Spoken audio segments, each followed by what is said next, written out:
Assalamualaikum warahmatullahi wabarakatuh. Alhamdulillahilladzi an'ama 'alaina bi ni'matil iman wal islam. Wassalatu wassalamu ala sayyidina Muhammadin wa ala alihi wa ashabihi ajma'in. Amma ba'd. Alhamdulillah adalah kalimat puja dan puji syukur kita atas kehadirat Allah Subhanahu wa ta'ala. Dengan mengucapkan alhamdulillah melalui lidah yang tak bertulang ini merupakan rasa syukur kita kepada Allah Subhanahu wa ta'ala yang telah memberikan kita nikmat, baik itu nikmat kesehatan, kesempatan, terlebih-lebih nikmat iman dan Islam. Dan tak lupa pula salawat menyertai salam kita kirimkan kepada baginda padang pasir kita, Nabiullah Muhammad sallallahu alaihi wasallam. Dialah nabi yang telah membawa umatnya dari zaman kezaliman menuju zaman keimanan dengan satu konsep minal dhulumati ilan nur au ila siratim mustaqim. Ma'asyiral muslimin yang insyaallah dirahmati oleh Allah Subhanahu wa ta'ala. Sebagai umat muslim, marilah kita senantiasa meningkatkan keimanan dan ketakwaan kita kepada Allah Subhanahu wa ta'ala, serta meningkatkan rasa syukur kita atas nikmat yang Allah berikan kepada kita. Saking banyaknya nikmat yang Allah berikan kepada kita, terkadang kita lalai, kita kufur dari nikmat tersebut, baik itu nikmat kesehatan, kesempatan, apalagi nikmat iman dan Islam. Nikmat yang Allah berikan kepada kita begitu banyak, begitu luas, yang kita seperti yang kita rasakan saat ini.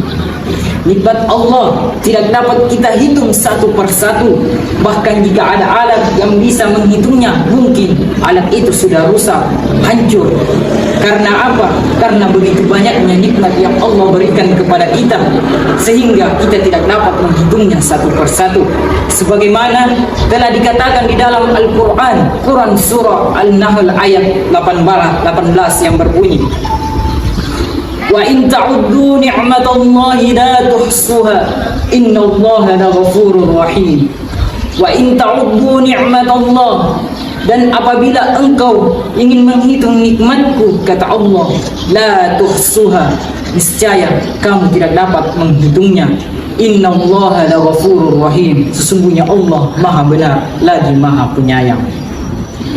Oleh karena itu, dalam mewujudkan rasa syukur kita kepada Allah Subhanahu wa ta'ala, marilah kita senantiasa mengucapkan alhamdulillah ketika kita mendapatkan yang namanya kenikmatan, maupun ketika kita mendapatkan musibah atau cobaan. Dan perlu kita sadari bahwa kenikmatan yang Allah berikan kepada kita lebih banyak daripada cobaan dan musibah yang kita rasakan. Oleh karena itu, marilah kita senantiasa bersyukur kepada Allah Subhanahu wa ta'ala, agar rezeki kita melimpah, agar karunia Allah Subhanahu wa ta'ala terus melimpah kepada kita. Amin ya rabbal alamin. Sebagaimana telah dikatakan di dalam Quran surah Ibrahim ayat 7 yang berbunyi, wa idh ta'adzana rabbukum la in syakartum la azidannakum wa la in kafartum inna adzabi lasyadid. Yang artinya, dan apabila engkau mensyukuri nikmatku, niscaya aku akan tambahkan nikmat tersebut. Dan apabila engkau mengkufuri nikmatku, sungguh azabku begitu pedih. Oleh karena itu, marilah kita senantiasa bersyukur atas nikmat yang Allah berikan kepada kita, baik itu nikmat yang kita rasakan maupun nikmat yang belum kita rasakan, sehingga kita bisa terhindar dari yang namanya musibah, malapetaka ataupun cobaan yang akan kita hadapi di dunia nanti ke depannya. Ma'asyiral muslimin yang insyaallah dirahmati oleh Allah Subhanahu wa taala. Dalam kehidupan ini kita tidak akan pernah lepas dari yang namanya kenikmatan, begitu pula dengan musibah atau cobaan. Sehingga dalam agama Islam mengajarkan kita dua prinsip. Yang pertama, senantiasa bersyukur atas nikmat yang Allah berikan kepada kita. Dan yang kedua, senantiasa bersabar ketika kita ditimpa musibah atau cobaan. Allah sendiri sudah menegaskan di dalam Al-Quran surah Al-Baqarah ayat 155 yang berbunyi, وَلَنَبْلُوَنَّكُمْ بِشَيْءٍ مِّنَ الْخَوْفِ وَالْجُوعِ وَنَقْصٍ مِّنَ الْأَمْوَالِ وَالْأَنفُسِ وَالثَّمَرَاتِ وَبَشِّرِ الصَّابِرِينَ, yang artinya, dan kami akan berikan cobaan kepada manusia dengan sedikit ketakutan, kelaparan, kekurangan harta dan buah-buahan, dan berikanlah berita gembira kepada orang-orang yang bersabar. Dalam hal ini, sabar menjadi perisai bagi kaum muslimin yang terkena musibah ataupun cobaan. Ia menjalani dengan penuh kesabaran, karena kesabaranlah yang dapat menghilangkan rasa itu. Oleh karena itu, marilah kita senantiasa bersabar dalam menghadapi segala aspek ujian maupun cobaan yang diberikan oleh Allah Subhanahu wa taala kepada kita. Lalu muncul pertanyaan dari ayat di atas, siapakah orang-orang yang bersabar itu?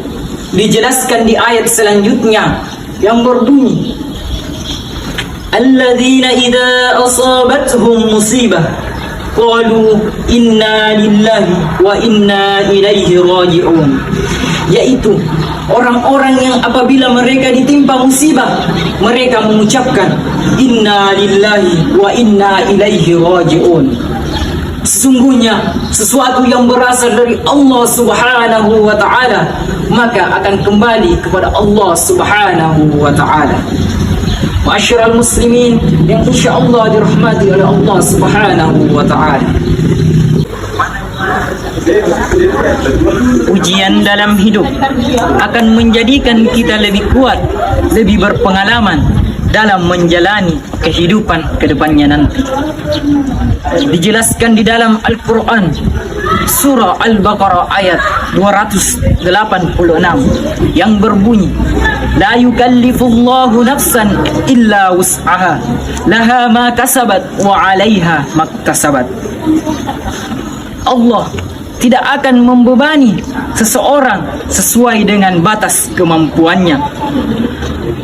Dia akan mendapatkan pahala dari kebaikan yang ia lakukan dan akan mendapatkan dosa dari kejahatan yang ia lakukan pula. Oleh karena itu, kita seharusnya senantiasa bersabar dalam menjalani kehidupan ini. Perumpamaan sabar itu bagaikan payung yang tidak bisa menghentikan hujan, akan tetapi dapat menghalangi kita dari air yang dapat membasahi kita, sehingga kita masih tetap bisa berjalan di tengah derasnya hujan. Begitu pula dengan sabar. Sabar tidak menghilangkan yang namanya ujian ataupun cobaan, akan tetapi sabar itu membuat kita kuat dalam menjalani kehidupan di dunia ini. Sebagai kesimpulan, marilah kita senantiasa memperbanyak rasa syukur kita kepada Allah Subhanahu wa taala, sehingga nikmat dan karunia-Nya akan terus berlimpah kepada kita.